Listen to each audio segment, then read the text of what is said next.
Hey guys, and welcome to another 8-Bit Squid Games Playmaker tutorial. In today's tutorial, we're going to be looking at in-world UI.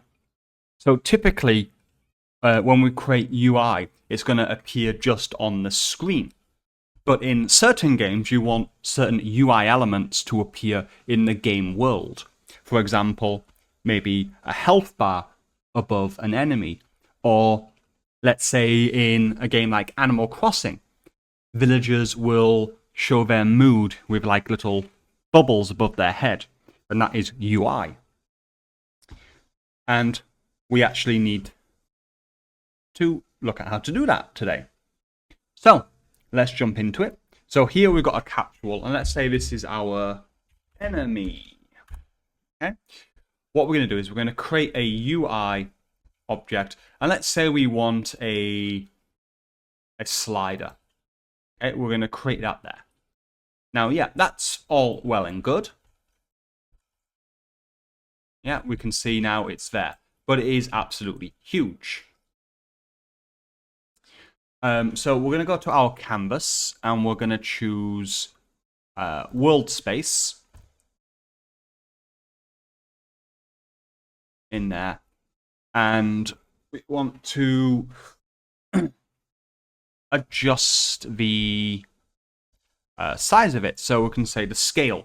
So it's going to be huge. So we can say 0.01, 0.01, 0.01. Okay, where is our canvas? And let's then reset the position. Reset property position. Okay, and it's there. It's maybe still a bit big, so let's put 0.001, 0.001, 0.001. Alright, so perfect there. And now we can actually move this above the player. And we can see the slider there. It's going to be very small, so let's hit 2D to view it better. And we can now scale that up.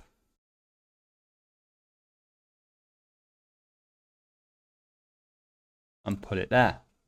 Now, if it's like a health bar, you might not want the handle. So we can just get rid of the handle area. But then we can just pop that up. Adjust the fill area to fit in. And that now, if you look at the enemy,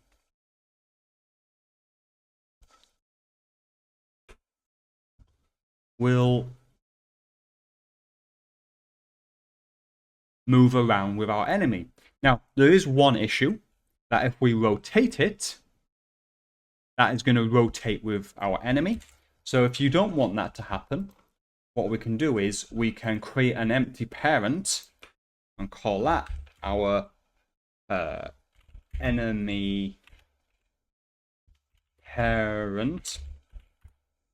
And we can put the canvas into here. Okay. So then when that moves around, they'll be moving on there. And if we want to rotate it, then the enemy will rotate. And you can't actually see it but on the game screen anyway, but you can see me rotating it, and you'll see our health bar doesn't change. And then that is it. If you want to hook it up with stuff like your enemy health, there is a tutorial on that, I believe. I will link it in a card. Actually, let me double check there is one before saying that. Yeah, there is one as checked. You can just basically hook it up, and then, for example, on here, you would just use a UI set slider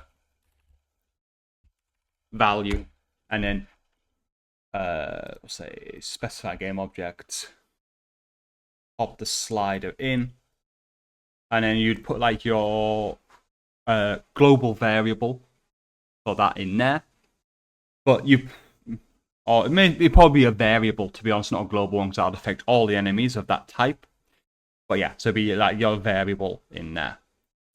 I may make like a comprehensive one about how to do that fully, an updated enemy health one soon. But yeah, otherwise, that's how you can display anything. You can add text here instead. Yeah, we could have an image. So if you want them to have like say like Animal Crossing, like an emotion above their head, you could do it like that by having an image in there. Text, whatever you want for the UI stuff can then go in this little box here. We can adjust the size of the canvas as well. If you want just to show the hell, let's like say the slider. Let's get rid of the image. Do it like that. Then you don't have a huge kind of like canvas floating above the head. But yeah, that's it. If you found this tutorial helpful, please hit like and subscribe.